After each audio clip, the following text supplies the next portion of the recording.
Hello, this is Slow Mo Joe, Timeless Poetry Show. I'm your host, Slow Mo Joe. Drinking my coffee. It's early in the morning, and I have some poetry for you.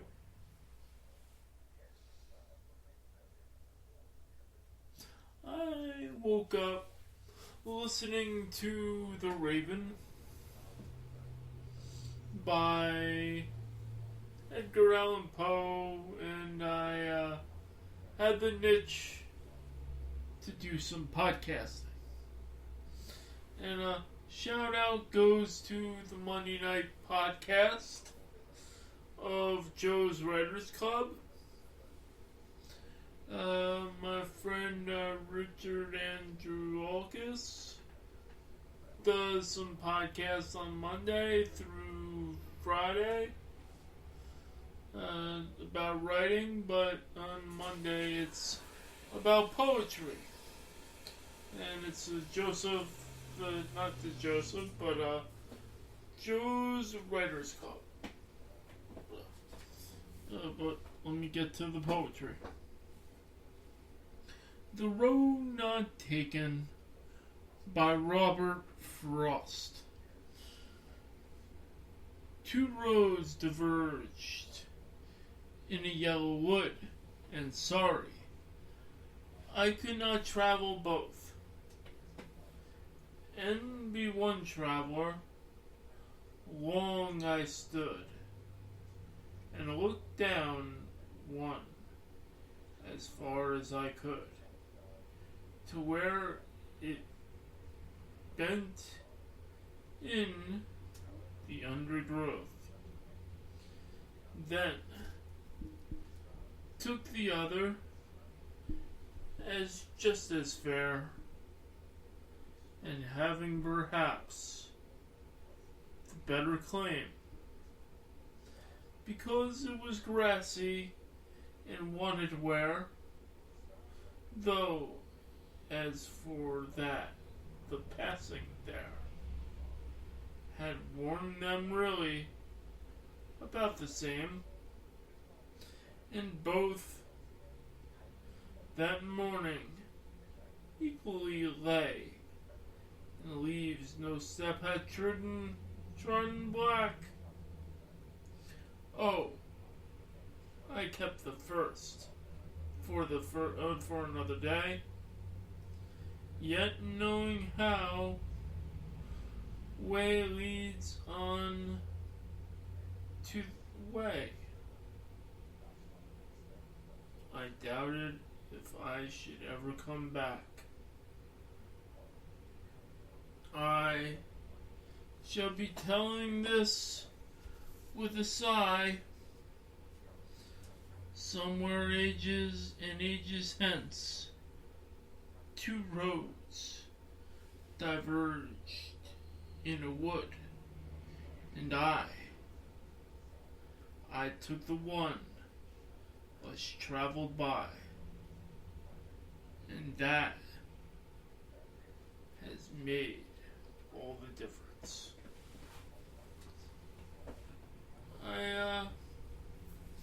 I read that because we take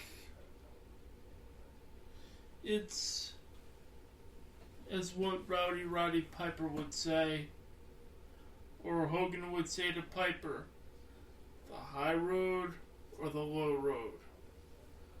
Which road to take?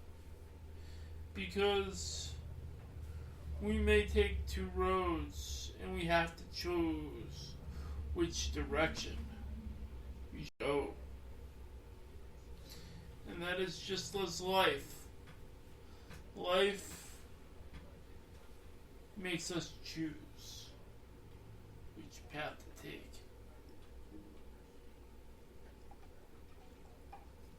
I remember that scene with Hogan so well against Piper. and with Andre. He had to get Piper to choose, but in parallel, I guess that's what Robert Frost wanted. Choice between two roads. But where would the roads go? Which direction to go? Which path to take? That is a question for the ages. I now read poetry of my own. Who Am I? I wrote in 1997. Almost many, many years ago. 26 years ago.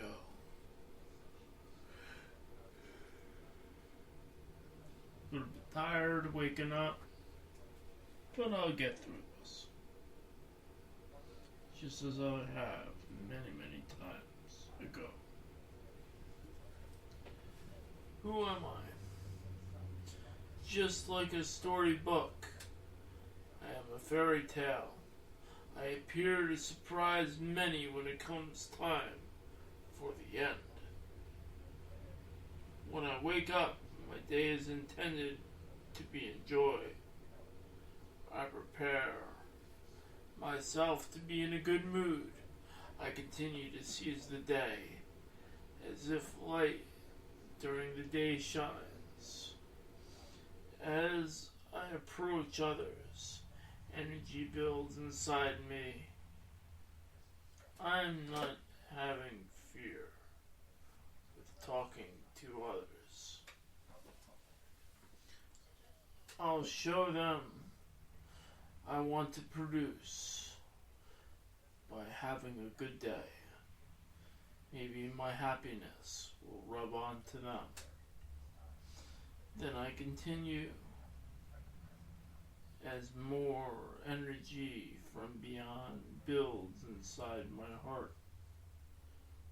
It drives me to a hyper demeanor. Others say, look, the wolf is livelier than he has ever been. As the wolf lives, he creates the passion into my being. First, I chart down my lively experiences as if I am writing a novel. I see the passion of the situation. I live an imagination of energy coming to life. Remember, it was written many, many years ago.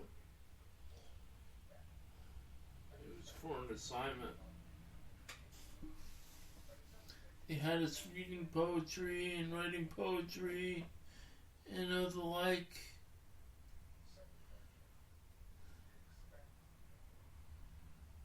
I remember. Time flies. Then you're an old man. But I am not old. I am young. I say I'm a wise soul, but you know what? I live day to day. And I live for the being, the essence, whoever I am. I read this today because this is where it started for me. This is where it started with my writing. I would have not written this much stuff and follow through if it wasn't for this poem. And sure, you may say, how does a rock get pummeled? But I was a kid when I wrote this. And I feel it's one of my classics, even though I wrote many more along the way. Here we go. The Rock Stands. But originally it was called The Rock Do Stand. But it's The Rock Stands. Passion was down upon the rock of the rising sun. Its knowledge is strong and bold. The rock runs for speed throughout its structure. Oh, the rock stands, yet nothing stands in its way. You can move it, but can't feel the power it possesses. Throughout the night, the rock will be out to seek the winds. It will feel jubilation for one moment. It's bonded when unique rations of the rock's heart beats and lives forever. The rock may get kicked, thrown, pummeled, and yet the weak destroyed. Lives the stronger ones. It leaves the stronger ones stand tall and proud. It walks out and rolls over the mountainside. The divided rock